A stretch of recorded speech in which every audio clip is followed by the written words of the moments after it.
Olá, boa noite. Investigação da polícia anti-sequestro de Sorocaba, que durou aproximadamente 3 anos e meio, termina em pizza. Trata-se da Operação Pandora, que suspeitava de esquema de fraude em postos de combustíveis. E para falar sobre esse assunto, nós vamos conversar ao vivo com o repórter Renato Diniz. Boa noite, Renato. Conta melhor essa história para a gente. Boa noite, Simone. Boa noite a todos que acompanham ao Noticidade. Olha, os 8 suspeitos foram absolvidos, mas não foram exatamente considerados inocentes. Isso porque ação toda improcedente, porque ela partiria de escutas telefônicas consideradas ilegais pelo Superior Tribunal de Justiça. Não houve provas suficientes para poder justificar um crime, Renato? Esse é o questionamento dos promotores, Simone. Eles afirmam que havia documentos, extratos, além dos depoimentos que foram colhidos também, confirmando essas denúncias. Quando foi a decisão? A decisão foi hoje à tarde e o promotor, Wellington Veloso, promotor do GAECO, convocou uma coletiva para comentar essa decisão. Ele se disse frustrado porque depois de tanto tempo de investigações, por enquanto o processo não tem nenhum resultado, diz que tem a sensação de dever cumprido, porque na decisão o juiz dá a entender que as suspeitas têm fundamento. E ele diz também que a luta contra a corrupção vai continuar. O que acontece daqui para frente? Olha, daqui para frente, Simone, o Ministério Público vai recorrer ao Tribunal de Justiça de São Paulo num prazo de 5 dias depois de ele receber o comunicado oficial dessa decisão. E a Operação Pandora teve início em setembro de 2009. Vamos relembrar. A investigação começou com a prisão da ex-presidente do Sincopetro, Ivanilde Vieira. O esquema consistiria basicamente no pagamento de propina para apressar ou facilitar a emissão de alvarás de funcionamento de postos de combustíveis. Na época, foram presos temporariamente os secretários municipais Maurício Biasotto e José Dias Batista Ferrari, depois exonerados. As investigações ainda levaram a polícia ao funcionário público Jefferson Tadeu Aili. Em pouco mais de um ano, o esquema teria movimentado R$500 mil. E uma outra operação da antissequestro de Sorocaba que está à espera de resultado é a Operação Hipócrates, que investiga um suposto esquema de fraude em escalas de plantão e licitações em hospitais de Sorocaba. Vamos relembrar este caso também. A Operação Hipócrates desarticulou uma quadrilha infiltrada em pelo menos 13 hospitais do estado de São Paulo, entre eles os 2 do conjunto hospitalar de Sorocaba, onde a investigação começou.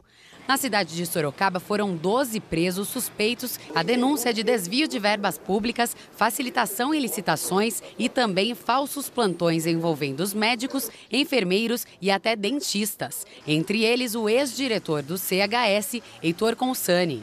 Através de ligações autorizadas pela Justiça, o Ministério Público descobriu o suposto envolvimento do ex-secretário de Esporte, Lazer e Juventude do Estado de São Paulo, Jorge Pagura, que pediu demissão na época.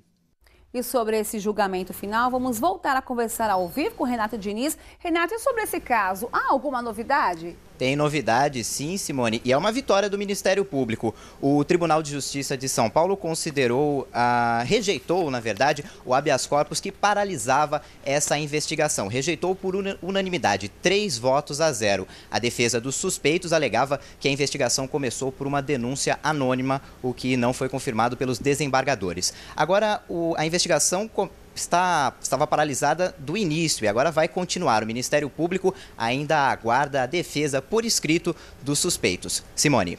Foram 2 notícias, uma boa e uma ruim. Uma boa e uma ruim para o Ministério Público e para a população. Muito obrigada pelas informações, Renato.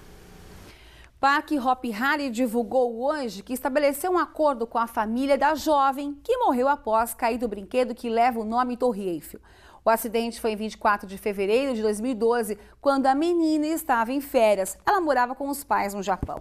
O parque informou ainda que a atração está fora de operação desde o ocorrido. O Hopi Hari solicitou o desenvolvimento de um sistema adicional de segurança que já foi apresentado pelo fabricante para aprovação e certificação do brinquedo.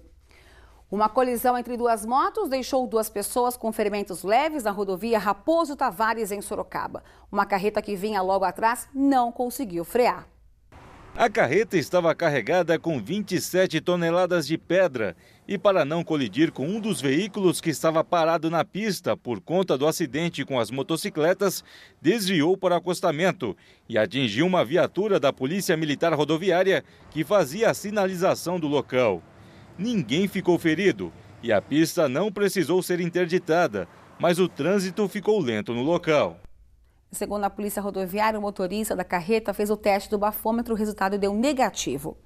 Em Boituva, um motorista embriagado foi detido pela polícia depois de provocar um acidente de trânsito. O detalhe é que ele mesmo foi até a delegacia para abrir o boletim de ocorrência e aí os policiais constataram a embriaguez por meio do teste do bafômetro. Ele pagou a fiança de R$ 1.200 e foi liberado. 70 coletores de lixo de Campo Limpo Paulista começaram uma greve nesta quinta-feira. Segundo o sindicato da categoria, os colaboradores fizeram reivindicações contra os salários que são pagos com atraso e o cumprimento na entrega do vale-refeição.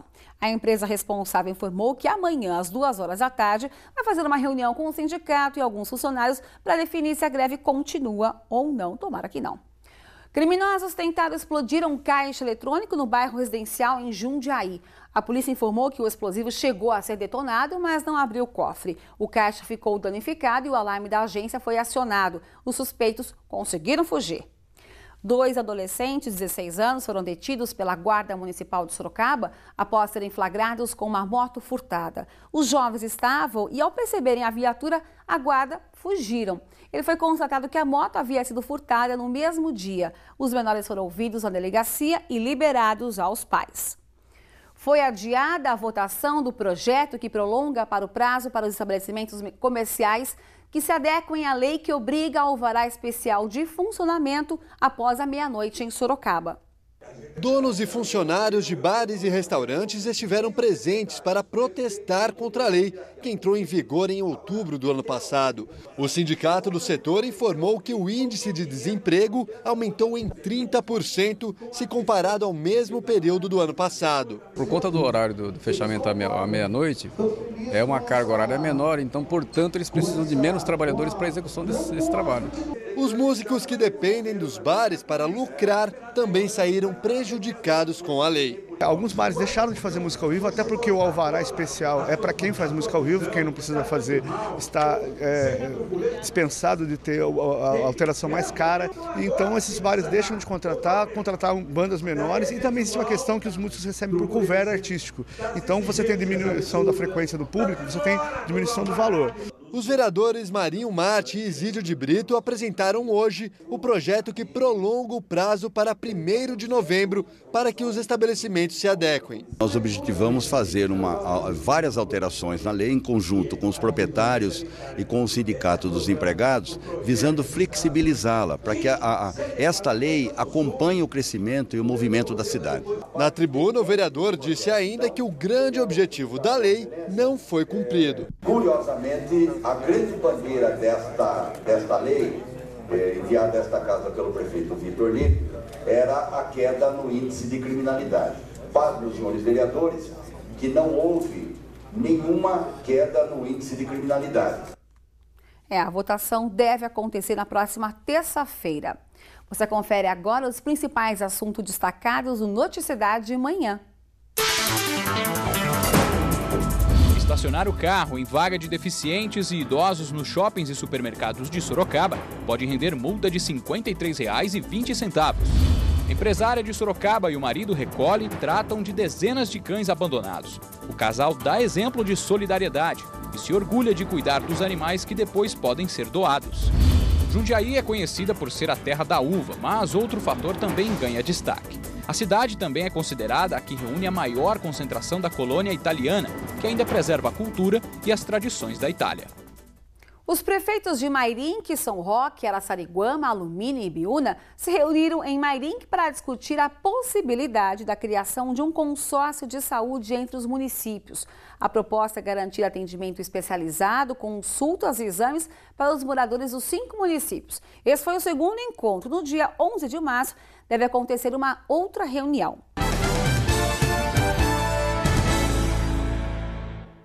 O SAI de Sorocaba divulgou hoje que houve erro no cálculo das contas em Sorocaba e, por isso, elas devem ser recalculadas. Para falar sobre o assunto, está ao meu lado o diretor-geral do SAI. Boa noite, Wilson. O que aconteceu com as contas de água em Sorocaba? Boa noite. Na verdade, todo esse problema decorreu da operação deflagrada pela polícia em novembro do ano passado, que culminou com a apreensão dos servidores e de alguns equipamentos da empresa Alsan, contratada pelo SAI para o serviço de leitura e emissão de contas. Esses equipamentos foram devolvidos somente no final do ano, o que implicou, em decorrência disso, na ausência de leitura dos hidrômetros nos meses de novembro, dezembro e janeiro, em alguns casos até meados de fevereiro. Essa leitura foi retomada no dia 21 de fevereiro deste ano, 21 de janeiro deste ano, e depois de um mês resultaram nas medições. Durante esses meses de novembro, dezembro e janeiro, a então diretoria do SAI, da época, optou por repetir os valores das contas de outubro de 2012, em função da impossibilidade de ter esses dados. Quando da leitura, o que é que se fez? Aferiu-se desde a última medição, ou seja, desde outubro de 2012 até o mês de fevereiro. Isso implicou numa quantidade total de água que seria abatida dos valores pagos por repetição. O que aconteceu, e esse foi o erro do SAI, quando essas medições aconteceram, os valores, obviamente, são multiplicados pelo número de meses. E isso implicou no enquadramento numa faixa de consumo maior do que aquela efetivamente real. Levando isso, em alguns casos, a uma distorção bastante grande do valor. Então, o SAI está corrigindo isso. Agora, as pessoas que já pagaram a conta, o que vai acontecer? Para os que já pagaram, obviamente, serão creditados na emissão da próxima conta, já com as correções, evitando assim que se haja qualquer prejuízo monetário nessa situação. E quem não pagou, qual é a orientação? Quem não pagou tem duas alternativas. A primeira é se dirigir a uma das unidades da Casa do Cidadão. Essa correção pode ser feita naquele momento pelos atendentes ou no próprio SAI, e aí ela já sai, obviamente, com um boleto de vencimento numa data posterior, para que possa fazer o pagamento de forma correta. Tem em média de quantas pessoas tiveram esse erro?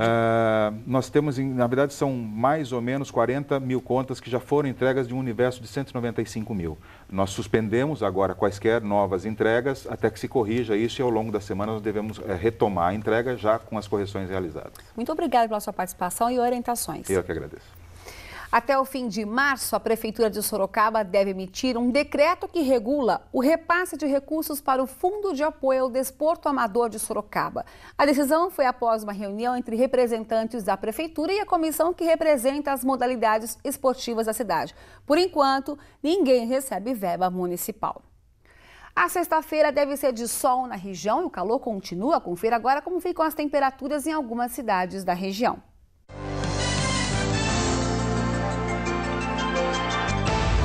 Em Sorocaba, a mínima prevista é de 19 graus e a máxima chega aos 29.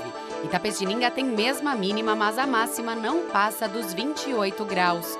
Em Capela do Alto, as temperaturas ficam entre 18 e 29 graus. Mesma mínima prevista para Jundiaí, que fica mais quente, com máxima de até 30 graus. Como disse o Nolan, atenção, você que tem de 5 a 13 anos pode participar da promoção da TV Sorocaba SBT, que vai levar 4 sorteados com acompanhantes para assistir gravação especial da novela Carrossel no dia 11 de março. Olha que bacana! E para participar, basta curtir a página da TV Sorocaba no Facebook, clicar no link da promoção e responder: quais são os novos telejornais da TV Sorocaba SBT? É bem fácil. Boa sorte! Um assunto sério, dengue. Na época em que aumentam os casos em Sorocaba, que já são registrados 170 só neste ano, repelentes estão em falta nas farmácias da cidade e até em distribuidores.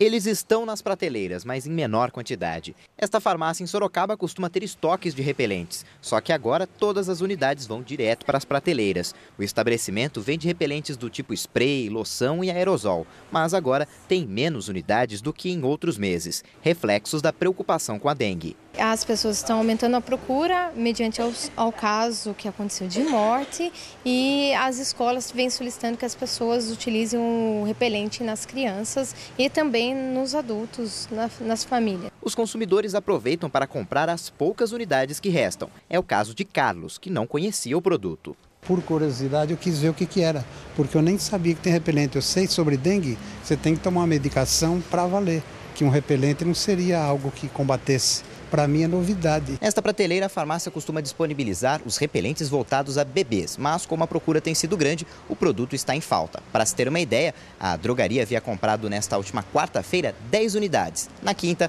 todas já haviam sido vendidas. As distribuidoras não conseguem atender a demanda. Essa aqui, em Votorantim, envia produtos para mais de 200 cidades no estado, incluindo as regiões de Tapetininga e Jundiaí. As vendas dobraram de 20 mil unidades nos 2 primeiros meses do ano passado para 40 mil em janeiro e fevereiro deste ano. Mas o trabalho também dobrou. A gente tem um planejamento, esse produto é um produto importante para o verão, que a gente não pode deixar faltar. E a gente se planejou conforme outros verões. A gente está tendo muito mais trabalho porque as entregas estão sendo muito fracionadas. São 8 tipos de produto, mas cada hora faltam 1, 2, 3 tipos. Nunca a gente tem a linha completa para entregar no mesmo pedido. Nas ruas, a população está preocupada com a falta do produto associada aos casos de dengue. A gente fica muito preocupada, né? Todo mundo está sabendo, né, do que está acontecendo, daí melhor que a população comece a se preocupar mais, né? Vilma usa repelente em si e no neto Nelson todos os dias e já notou a falta do produto. Quando eu peço para ele, eles vão pedir para uma farmácia na outra, para ver se encontra. Eu já esperei uma semana, já guardei uma semana. Eu acho terrível porque a gente tem que estar prevenida, né? Se você não tomar, né, as precauções, a criança pode adquirir a doença. É verdade. Para falar sobre o uso correto de repelentes, eu converso agora com a dermatologista Tatiana Simes. Boa noite, obrigada pela participação. Repelente é prevenção, sim? E a partir de que idade pode ser usado? O repelente ele é contraindicado em crianças de 6 meses ou menos do que isso, de 6 meses a 2 anos, conforme critério médico, conforme necessidade. Ele é indicado a partir de 2 anos de idade. E como deve ser o uso de repelente, independentemente de qual é a idade? O repelente, ele preferencialmente deve ser aplicado na pele exposta, a pele coberta não tem tanta necessidade para evitar excessos. Ele é recomendado de 2 a 3 vezes ao dia, não ultrapassando 3 vezes ao dia. Isso varia também um pouco conforme a idade da criança. Não tem o tempo, tá? A cada 2 horas, 4 horas, como filtro solar. Acredita-se que ele tem uma durabilidade até 2 horas, mas deve dar preferência para utilizar nos momentos que a criança for se expor no ambiente externo, no final do dia, em que os pernilongos estão mais ativos, né? Mas tem alguns repelentes com concentração do ativo maior que tem uma durabilidade de ação maior. Depende. Existe alguma orientação para a compra do repelente? O que deve ser observado? É muito importante observar o rótulo do repelente e ver se a indicação é para crianças ou adultos. Existe essa diferença. A substância que contém, na maioria dos repelentes, é uma sigla que chama DEET. E a concentração varia de 10% a 30%. Para crianças, recomenda-se abaixo de 10%. No rosto, é indicado? No rosto pode-se usar, deve-se tomar cuidado para não cair nas mucosas, nos olhos, no nariz, na boca. Então, deve ser, principalmente pela mãe, aplicado na mão da mãe e depois no rosto da criança. E lavar em seguida a mão e de preferência, depois de não ser mais necessário o repelente, lavar o rosto e lavar para dormir também. Como nós vimos na reportagem, umas pessoas ainda têm dúvida. É preventivo contra a dengue? É preventivo contra a dengue. Às vezes precisam de outras medidas adicionais, como telas de proteção nos quartos e medidas também ambientais. Muito obrigada pela sua participação aqui no Noticidade. Obrigada. A gente fica por aqui, tenha uma excelente noite. Amanhã às 7 horas da manhã, assista a Noticidade Manhã com Fernando Matos. Tchau.